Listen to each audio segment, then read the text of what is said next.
Crypto கரன்சியின் முதன்மை காயினான bitcoin புதிய சாதனையை உச்சத்தை எட்டியுள்ளது. அமெரிக்காவில் நேற்று அதிபராக டொனால்டு டிரம்ப் பதவியேற்றார். இரண்டாவது முறையாக அவர் அதிபராக பதவியேற்றுள்ளார். இதனால் உலக அளவில் பல ஆதாயங்கள் நடைபெற்று வருகின்றன. அந்த வகையில் பிட்காயினும் சாதகமான சூழல் ஏற்பட்டுள்ளது. எனவே கிரிப்டோ முதலீட்டாளர்கள் சந்தோஷத்தின் உச்சத்தில் உள்ளனர் என்றே சொல்லலாம். அதிபர் டிரம்ப் தனது இரண்டாவது பதவிக்காலத்தை முக்கிய கொள்கை மாற்றங்களுடன் தொடங்கினார். எனவே கனடாவின் பங்குச்சந்தையில் கட்டண அச்சம் குறித்து கவலைகளுக்கு மத்தியில் உயர்ந்து வருகிறது. அமெரிக்க அதிபராக டொனால்டு டிரம்ப் ஜனவரி 20ஆம் தேதி பதவியேற்றதை தொடர்ந்து தனது இரண்டாவது பதவிக்காலத்தை அதிகாரப்பூர்வமாக தொடங்கினார்.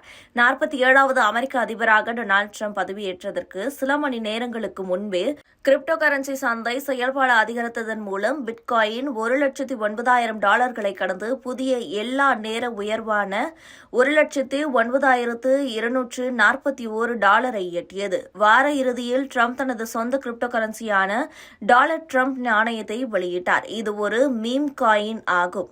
அது நல்ல வாங்குகளை தூண்டியது. அதன் சந்தை மூலதனத்தை பில்லியன்களுக்குள் கொண்டு சென்றது. அமெரிக்க அதிபராக தேர்ந்தெடுக்கப்பட்ட டொனால்டு டிரம்ப் பதவியேற்ற முதல் நாளிலேயே புதிய வர்த்தக கட்டணங்களை விதிப்பதை நிறுத்தி வைப்பார் என்று அமெரிக்க நிர்வாக அதிகாரி ஒருவர் தெரிவித்ததை அடுத்து திங்களன்று டாலர் சரிந்தது. டிரம்ப் முன்னர் உலகளாவிய இறக்குமதிகள் மீது 10%, சீன பொருட்களுக்கு 60% மற்றும் கனேடிய மற்றும் மெக்சிகன் தயாரிப்புகளுக்கு 25% கூடுதல் கட்டணம் என்று உறுதியளித்திருந்தார். இது வர்த்தகத்தை சீர்குலைக்கும், செலவுகளை உயர்த்தும் மற்றும் பதிலடியை தூண்டும் கொள்கைகளாக உள்ளன. இதற்கிடையில் DSX கட்டண நிவாரணத்தில் 5 வார உயர்வை எட்டியது. அதிபர் டொனால்டு டிரம்பின் கீழ் உடனடி அமெரிக்க வர்த்தக கட்டணங்கள் இல்லாததால் முதலீட்டாளர்களிடையே நிவாரணம் பரவியதால் ஆற்றல் மற்றும் தொழில்துறை பங்குகளின் வலிமையால் உந்தப்பட்ட கனடாவின் முக்கிய பங்கு குறியீடு ஜனவரி 20 அன்று 5 வார உயர்வுக்கு உயர்ந்தது. டொரண்டோ பங்குச்சந்தையின் S&P TSX கூட்டு குறியீடு 103.66 புள்ளிகள் உயர்ந்து 25,171.58 நிறைவடைந்தது.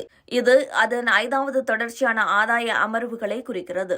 அதேபோல கனடா மற்றும் மெக்சிகோவில் இருந்து இறக்குமதி செய்யப்படும் பொருட்களுக்கு 25% வரி விதிப்பது குறித்து பரிசீலிப்பதாக அமெரிக்க அதிபர் டொனால்டு டிரம்ப் திங்களன்று அறிவித்தார்.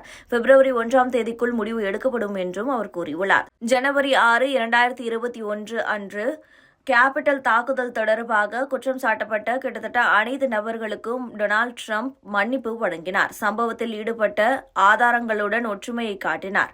இந்த நடவடிக்கையானது தேச துரோக சதியில் ஈடுபட்டதாக குற்றம் சாட்டப்பட்டவர்கள் உட்பட தீவிர வலதுசாரி ப்ரவுட் பாய்ஸ் மற்றும் ஓத் கீப்பர்களின் 14 உறுப்பினர்களுக்கான தண்டனைகளை மாற்றியது.